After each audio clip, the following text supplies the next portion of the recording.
It was supposed to be an ordinary evening, quiet, cold, and forgettable. The kind of night where you can hear your own heart echo in the stillness. I wasn't supposed to be at the lake that night. I'd driven there after dinner because sleep had become a stranger lately. The house was too big, too quiet. Every creak in the wall sounded like Marcus's voice calling, "Mom," and I'd wake up gasping, half believing he was still alive. So, I drove. That's what I did when the silence got too loud. I drove until my thoughts ran out of breath. The lake had always been our place, mine and Marcus's. When he was little, we'd skip stones across the surface and laugh when his would sink before mine. Later, after Michael died, Marcus would bring his guitar and play softly by the water while I read old poetry to the rhythm of the ripples. The lake was memory, frozen, fragile, and kind. But that night, it became something else entirely. The moon was a thin silver scar across the sky when I parked the car near the old dock. I sat there for a while, engine off, headlights dimmed, just staring into the dark shimmer of the water. The air smelled of pine and wet earth. And then I saw it. At first, it looked like a shadow, someone moving near the far end of the dock. A tall figure, hunched slightly, dragging something heavy. I squinted through the mist. The figure moved slowly, deliberately. My breath caught. She was wearing a long coat, dark, soaked at the hem, and even from the distance, I could see her blonde hair glint faintly under the moonlight. My pulse started to race. I recognized her. Sloane. Marcus's wife. My daughter-in-law. What was she doing here, alone, at this hour? I almost called out her name, but something in her movements froze the sound in my throat. She wasn't walking, she was struggling. The shape she dragged looked like a large, bulky suitcase. And then, she pushed it into the lake. For a heartbeat, I thought I'd imagined it, the splash, the ripple, the way her shoulders trembled afterward. But I hadn't. She stood there, staring at the water, her face pale and hollow under the moonlight. Instinct took over. I opened my door and stepped out, the gravel crunching beneath my shoes. Sloane? My voice cracked. Her head snapped up. For a split second, our eyes met, fear, shock, and something else flickered across her face. Then she turned and ran. I ran too, toward the water. The lake swallowed the last rings of the splash, calm again, deceptive. My mind screamed that it couldn't be what it looked like. That Sloane couldn't have. But then I saw it. The suitcase had bobbed up, its latch loose. I stumbled into the water, shoes sinking into the cold mud. My fingers fumbled at the zipper, shaking. When it gave way, I froze. Inside, was movement. A sound, soft, wet, weak, a cry. Oh my God. I tore it open, hands numb. Inside was a baby, blue from the cold, barely breathing. His tiny fist twitched. His lips trembled. I grabbed him, pressing him against my chest, wrapping him in my coat.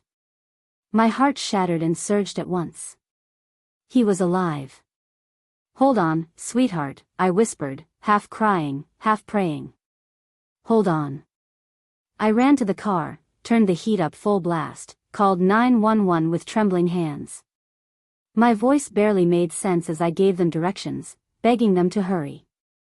I looked back toward the lake. Sloane was gone, vanished into the woods. When the sirens finally wailed through the night, I was still holding him, rocking him, whispering nonsense to keep him tethered to this world. The paramedic took him gently. You saved him, she said, but it didn't feel like saving. It felt like falling. Because as I watched the ambulance pull away, one thought screamed in my mind, clear as glass shattering.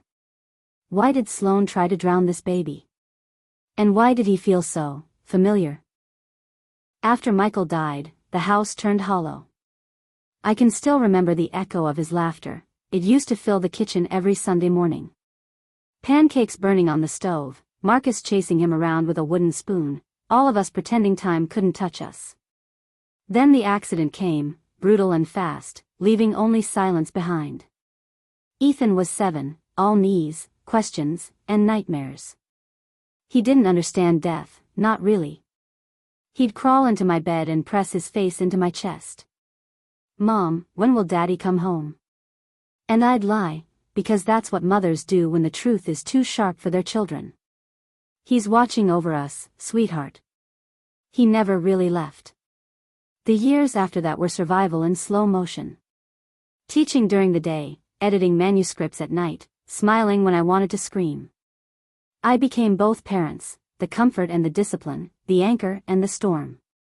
Marcus grew fast, too fast. By 16, he was taller than me, his voice carrying Michael's calm confidence. He'd help fix the sink, drive me to the market, call me Ellie when he wanted to tease me. When he got into college on scholarship, I wept so hard the neighbors thought something terrible had happened.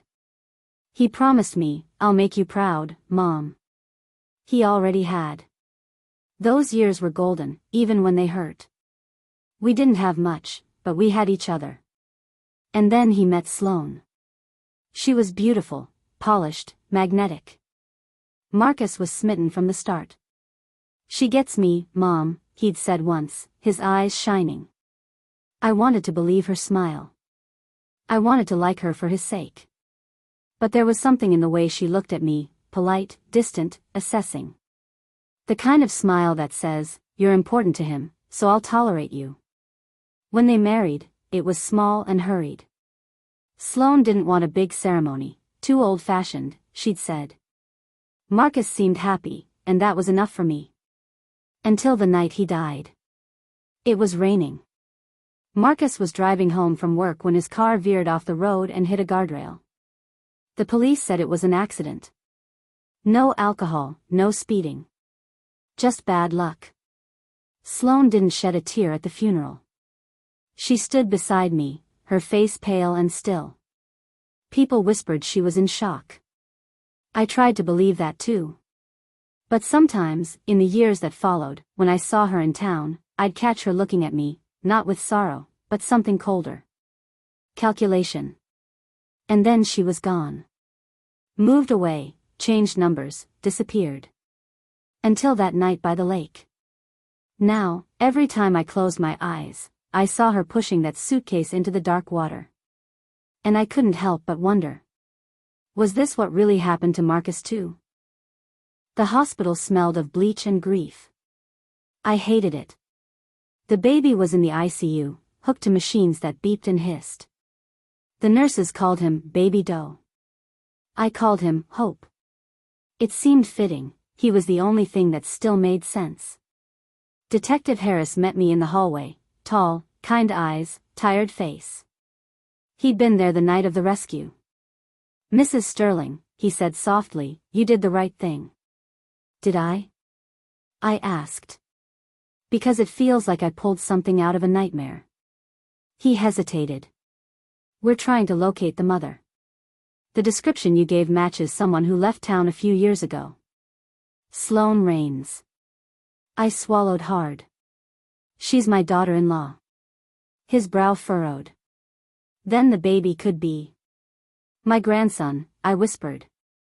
The word lodged in my throat, too fragile to say aloud. "Mrs. Sterling, if that's true, we'll need a DNA sample. Take whatever you need." That night, when I got home, the house felt heavier. I sat in Marcus's old room, touching the photographs on his wall. His smile, his guitar, his graduation cap, frozen pieces of a life that ended too soon. I thought of Sloane's face that night, the panic, the guilt, the way she ran. And I couldn't stop asking myself one question. What was she running from? Days blurred into one another. Reporters camped outside my house. Neighbors whispered. I ignored them all. Then, a week later, Detective Harris came to my door. He didn't have to speak, I saw the truth in his eyes. "The DNA results came back," he said quietly. "The baby is Marcus's son." I couldn't breathe. The world tilted. I stumbled into the chair, covering my mouth as sobs broke out of me. He was Marcus's child.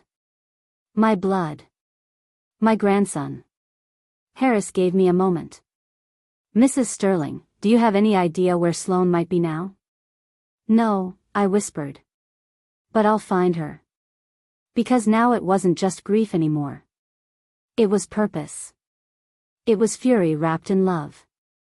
And for the first time in years, I felt alive, because someone had hurt my son, my family, my blood.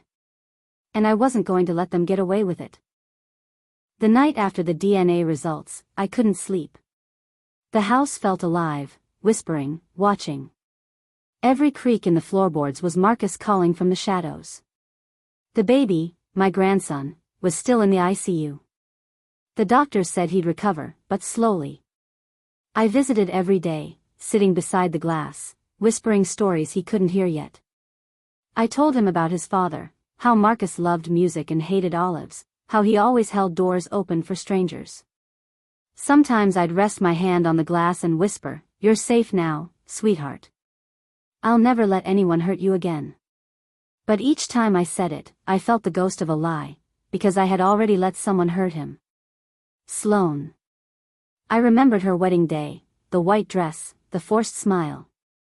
She'd looked beautiful, but even then, something about her eyes unsettled me. They were too still, too aware. After Marcus's death, she had vanished.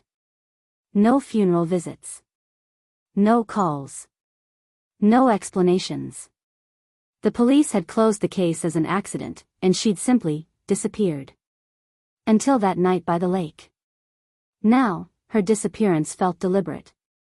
Planned. Like she'd been waiting for the perfect time to resurface, to erase the last piece of Marcus from the world. When Detective Harris called 2 days later, I was ready for answers. "We traced Sloane's financials," he said. "She's been using an alias, Claire Whitman, in another city. Rented a place near the docks, 6 months ago." My heart stopped. So she's alive. Yes. But she's gone underground again. We found a storage unit registered in her name. You might want to see this. I met him at the storage facility that evening. The air smelled of rust and damp cardboard.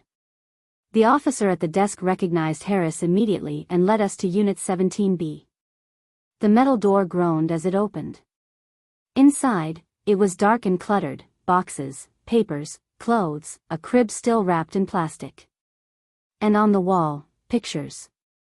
Dozens of photographs, pinned in a chaotic web, Marcus's face in several of them. Some from their wedding, others clearly taken without him knowing. Notes scribbled in red pen, he knew, can't let him talk, watching her. I stared, my heart hammering. She was spying on him? Harris's jaw tightened. Looks like it. There was also a phone, smashed but not beyond repair. He handed it to the tech team. "We'll see what we can recover." But I didn't need data to feel the truth creeping in. Marcus hadn't died by accident. Someone had silenced him. And now, looking at that wall, I knew who. Grief is a strange thing. It fades, reshapes, hides, but it never leaves. For years, I told myself Marcus's death was fate. That good people sometimes suffer and that there's no reason for it. It was how I survived. But now, knowing the truth, or at least the shape of it, I couldn't stop replaying every memory, every conversation. I remembered one night, 2 weeks before the crash.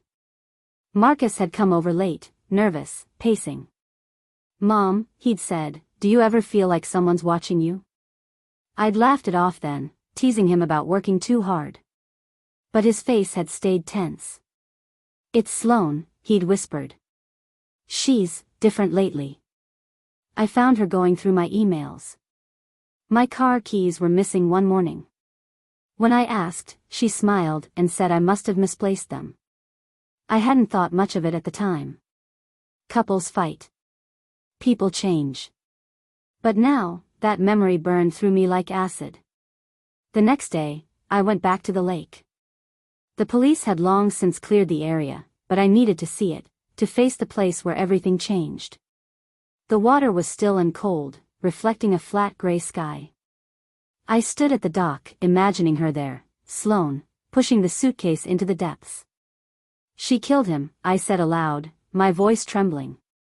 Didn't she, Marcus? A breeze stirred, soft and cold. Maybe I imagined it, but I swore I heard his voice in the rustle of the trees. Find the truth, Mom. Back at home, Detective Harris called again. We recovered something from Sloane's phone. Voice messages, encrypted files. Looks like she was communicating with someone, a man named Victor. Possibly her accomplice. Accomplice? Could be tied to Marcus's death. We also found transfers from Marcus's account to hers, large sums, right before he died. I felt sick. She drained him. And possibly blackmailed him, Harris said grimly. We're still piecing it together. That night, I couldn't stop crying. I held Marcus's photo against my chest, whispering apologies. I should have seen it. I should have stopped her. But in between the tears, something hardened in me, a steel resolve.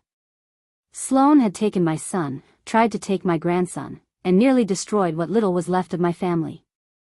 She thought she could vanish again, slip into the shadows. But she had no idea what it meant to provoke a mother who has nothing left to lose. 3 weeks after the baby was found, Sloane disappeared again. The police had tracked her credit card activity to a motel 2 hours away, but by the time they got there, the room was empty. Sheets stripped, no luggage, no trace. She's running scared, Harris said. That makes her dangerous. I was tired of being told to wait. Wait for leads. Wait for warrants. Wait for justice. I'd waited enough, through death, through lies, through grief. So I started digging myself. I went through old boxes, Marcus's things, his laptop. Most files were old assignments and photos, but in one folder labeled personal, I found an audio note, his voice, low and anxious. Mom, if anything happens to me, look at Sloane. Don't trust her. She's not who she says she is. I froze. My blood turned to ice. The recording was dated 2 days before his death. That was the moment everything shifted from grief to fury. I began retracing Sloane's life, her job history, her family, her so-called friends. Every record was inconsistent. She'd lied about her degree, her parents, even her last name. Rains wasn't real. Through a friend of a friend, I learned she'd once worked under the alias Claire Whitman at a firm that folded under fraud charges. The owner? A man named Victor Haynes, the same Victor from the phone records. Her uncle. Except, he wasn't. They weren't related. They were partners.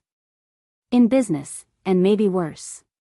The realization hit me like lightning. Marcus must have discovered the truth, that Sloane was laundering money, using his accounts to move funds. When he threatened to expose her, she silenced him.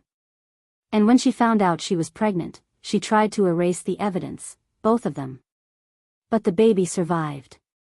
And now, she was out there, somewhere, watching, planning. Late one night, I got a call from an unknown number. When I answered, no one spoke. Just breathing. Shallow, deliberate.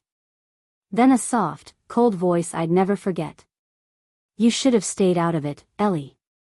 Then the line went dead. I stared at the phone, my hands trembling. My reflection stared back from the black screen, tired, furious, alive. She thought she could scare me. But she'd just made a mistake.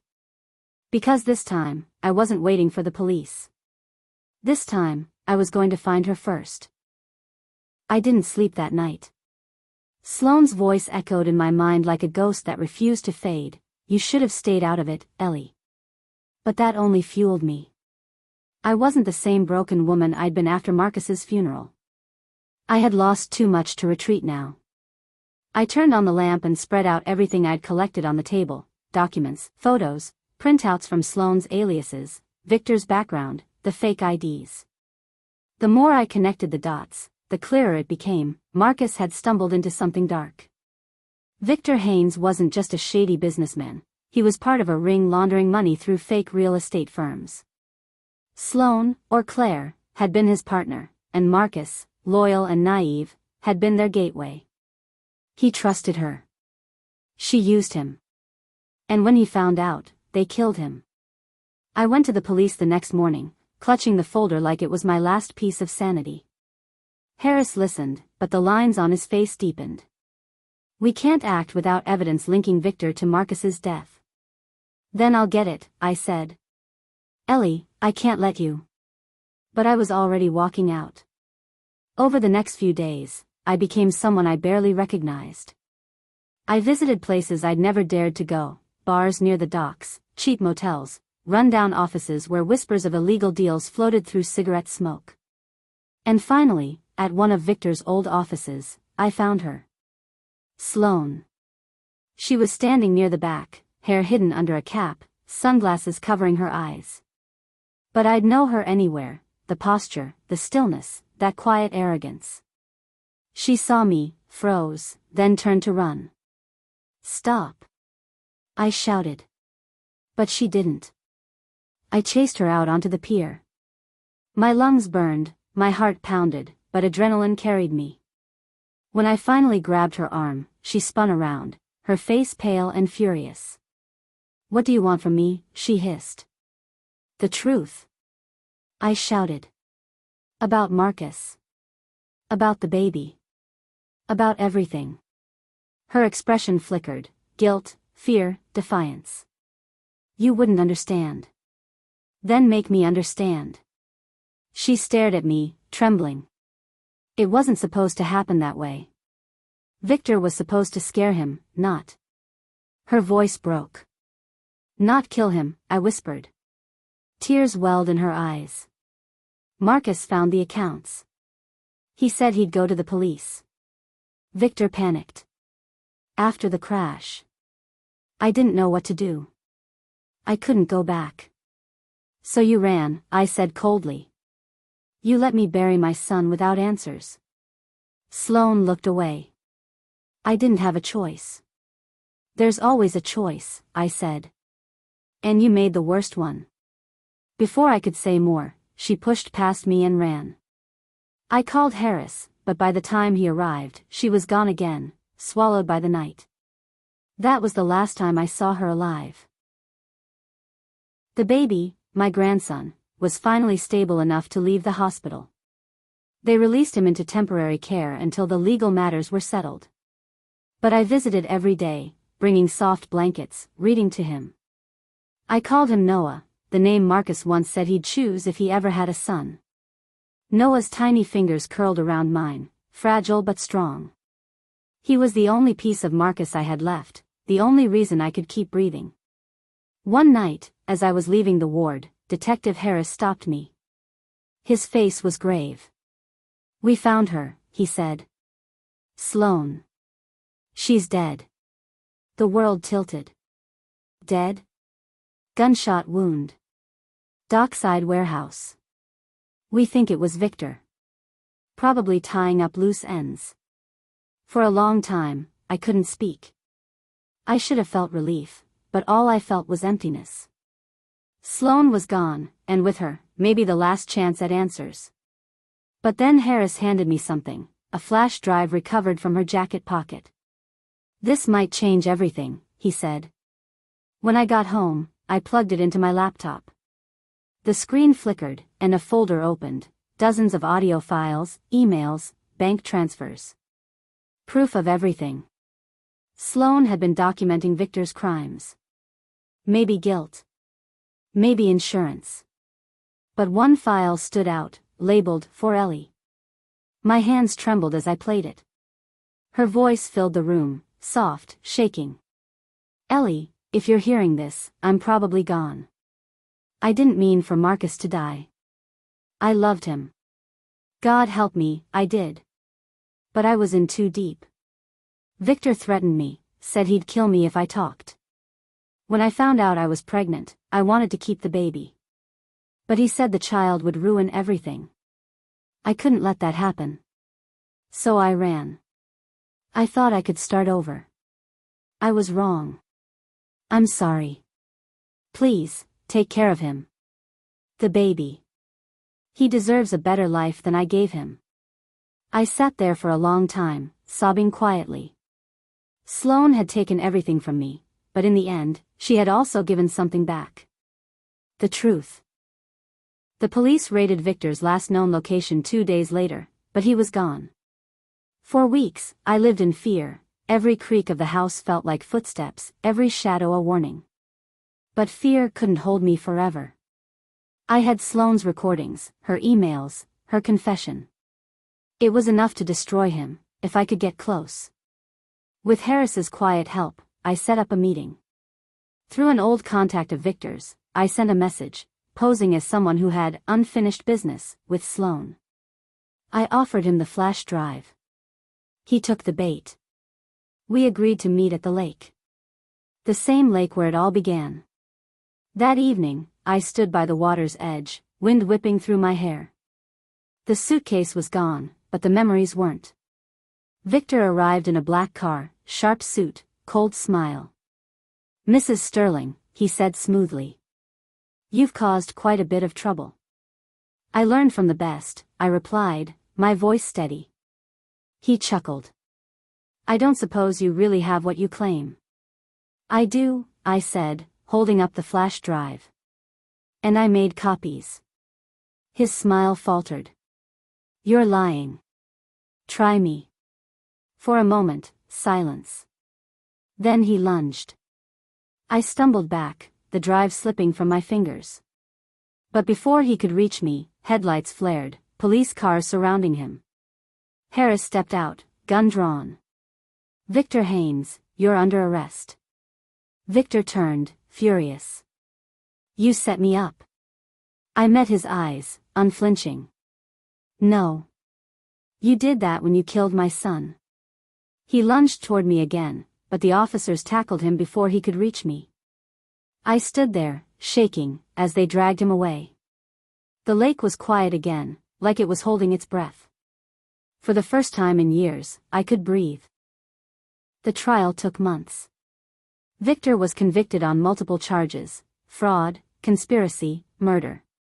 The day the verdict came in, I sat in the courtroom clutching Noah's tiny hand. When the judge said guilty, I felt Marcus's presence, warm, calm, proud. Afterward, Harris shook my hand.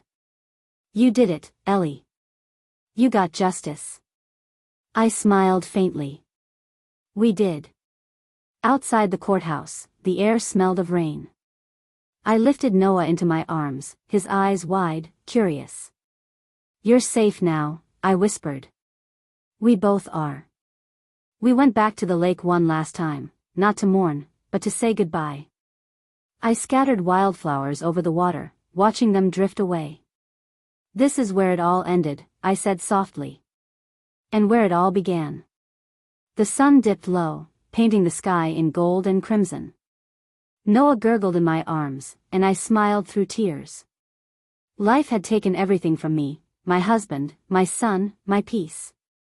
But it had given me this small, breathing miracle.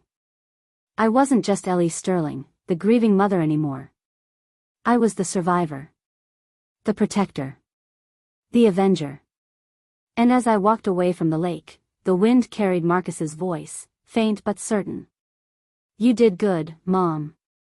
I looked up at the sky, whispered back, "Rest now, sweetheart. We're home."